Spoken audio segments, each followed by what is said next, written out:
everybody. The name of this vlog is actually called Leadership is to Blame. And the way that this is going to work is I'm going to have 4 main points. So my first topic, or my first point, is pretty loaded. And what it refers to is corporate America, and certainly I'll throw government into this, has an aversion to remote working. And this was certainly pre-COVID, and it's certainly now. Innovative workforce management as a second part of that. And then third, trust.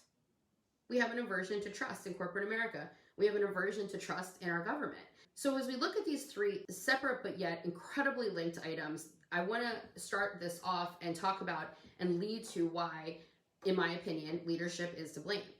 The reality is that there is always opportunities, especially in business, where we can be innovative, we can be strategic, we can be forward thinking, not just sit back in what we want to coin as traditionalism and say, well, this is the way it's always done, why change it? And this is a huge, huge problem that's happening in corporate America. It's certainly an even more bigger problem that's happening in government, this idea that we should just keep going the way things have always been done. I certainly ran into this, the fact that 8 years ago when I started my company, it was remote working from moment one. It was remote working in the early days of just getting started with, doing video in terms of calling. It was at the beginning stages of starting to figure out cloud-based live tools. Nonetheless, still did it successfully. What we do today is obviously a hyper version of that in terms of efficiency, but nonetheless, it still happened. It obviously positioned us in a perfect way to be long ahead of the curve compared to a lot of companies when it came to us going into a quarantine and having to be 100% remote working. But the point is, it's been possible for companies for a long time, but I can't tell you countless companies that I either worked for or worked with that absolutely had an aversion to remote working. And it was really leaving the responsibility on the employee population, on people to kind of prove that they were trustworthy enough to work remotely. And all the while not getting creative with their workforce management model. Still managing workforce as if, hey, it's a traditional 40-hour work week, it's a traditional in and around 9 to 5, and giving meaningfulness behind bodies just being at an office and being physically present. For me, I look at this and I say, again, this is a good foundational piece to talk about the aversion to remote working, the aversion to innovative workforce management, and the aversion most of all to trust. The second item that's on the list here is change is inevitable, folks. By will or by force, change is inevitable. As leadership in companies, as leadership in our community, as leadership in certainly our government, we can either take a proactive or a reactive approach. And what that really demands is a constant communication at all levels, in all situations, of recognition that really at the end of the day, there's no such thing as over communication. And we also can't be afraid to try and fail. That trial and failure is a place that allows us to really grow. Our learning comes from that. And it also gives us the ability to kind of tweak as we go along. I mean, any IT expert that would be out there would tell you, you have to go through a process of trial and see what works and what fails in order to figure out how to move on to the next stage in a development process. Well, the same thing certainly happens when it comes to change within a business or any kind of organization. And again, the acceptance of that change, it's not just about being okay with it in a reactive way, it's about saying we need change and how do we do it in a proactive way. So maybe we're more prepared for when failure does occur, and we're more prepared to be nimble and agile and be able to work through those problems in a thoughtful and productive way. So point number 3, moving right along. Unfortunately, the reality is for many, change, innovation, remote working, innovative workforce management is absolutely been by force. And i.e. here we are in the middle of a pandemic. Talk about force. Think about how many companies completely avoided remote working and certainly never made it easy on people in terms of giving flexibility around creating their schedule, breaking out of an orthodox schedule, and just making it about trusting people to get their job done. And again, it's not about blind trust. Don't get me wrong. There's no place for blind trust in business. It's about trusting in a way that will focus on the reality that every single job out there can be based on productivity. Every responsibility that a person has and the time that they spend doing it can in fact be captured, it can in fact be tracked, and it can in fact give the freedom to your employee or to your team member for that matter, or to people in your community and your organization, the ability to say, I know what I need to do. My work responsibilities are clear. Here's how much time on average it should take me. And I'm going to come up with a game plan every week based on my schedule in order to get that done. Sounds pretty straightforward, right? It's not easy. The reason I know that is because we've been at this in terms of our workforce management for 8 years, and every single week that I articulately walk through it and come up with a plan is a huge challenge. So don't think for 1 second that it's easy. However, nonetheless, I do it. And I do it because efficiency matters to me. I do it because transparency matters to me. I do it because I trust my team to get it done.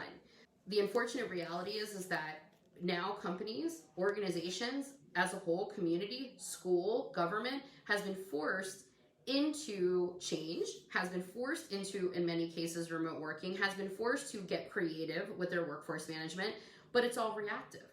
And now we're in the middle of a pandemic, in the middle of change, forced change, and we're in the middle of trying and failing at the worst time possible. But nonetheless, guess what?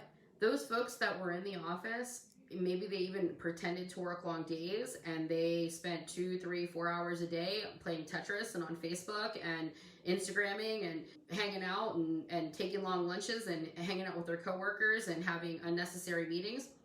All that stuff can happen in person or it can happen remote working. Last but not least is leadership is frustrated, probably now more than ever. They're flailing around. Maybe some leadership is like deer in headlights and laying down and praying that it's all going to come to an end sometime soon. As a result of this frustration, as a result of being reactive and not really sure knowing what to do, instead of becoming more flexible, they become more demanding. They become less understanding. They become, maybe in some cases, even paranoid. Are people working? Now they're trying to implement at the worst possible time and really in an impossibility, some kind of micromanagement structure in the midst of all of this craziness happening right now. And here's the thing. You can feel frustrated. You can look at this and go, shoulda, coulda, woulda. You can sit here and pray that it's all going to end sometime soon. It doesn't change the reality of what's happening. But until there's accountability in leadership and that they look at themselves hard and they go, man, we are to blame. We are to blame for not being proactive. We are to blame for not being more strategic, embracing technology instead of having an aversion to it. Looking at, for example, instead of being so critical of younger generations and claiming that younger generations are somehow lazy because they happen to be smarter and more efficient and faster at what they do in their job, and instead embracing that reality and saying, man, this is awesome. It's awesome to figure out that from a productivity perspective, to be faster and smarter is actually a good thing. Leadership, whether they want to take accountability right now across the board in any single format, is to blame if in fact this is the situation that they're sitting in. A situation lacking trust, a situation reacting to remote working, how to deal with productivity, how to deal with communication, how to deal with workforce management. If this is a situation that these companies are in, leadership should not be bringing that back to their employee population and trying to apply more pressure or somehow expect them to fix it. They're going to have to take a good hard look, take accountability for their lack of planning and their lack of proactivity, and then from there have the patience to say, this is not a temporary change. We have to work towards permanent change. Our permanent change has to be constantly evolving and moving forward and not backwards. If we do this across the board and every business looks at this and says, there are no limits. There are no limits in my team. There are no limits in my business because something's been done a certain way forever. Why are we limiting ourselves in this day and age with the technology and the resources that we have? Let go, be limitless, create opportunities to reinvent yourself, take advantage of situations like this, become more efficient, find opportunities to train and develop and tap into people's skill sets. Stop being complacent. If you do that, I promise you, your team and everybody that's relying on you will come right along with you in that same way. And believe me, whatever you thought was great pre-COVID and pre-pandemic could have the potential of being a million times better post, because that's the new normal and it's coming whether we want it or not. And in that new normal, we can have a rebirth of some incredibly new and amazing things. So that about covers it. Obviously, for AntonyInternationalSolutions.com is our website. You can also follow me on Instagram. My handle on there is mommogul4 of 4. Thank you so much for anybody that takes the time to listen to this. Thank you in advance for anybody who might have comments to share on any one of those forums. And I'll look forward to seeing you guys very soon.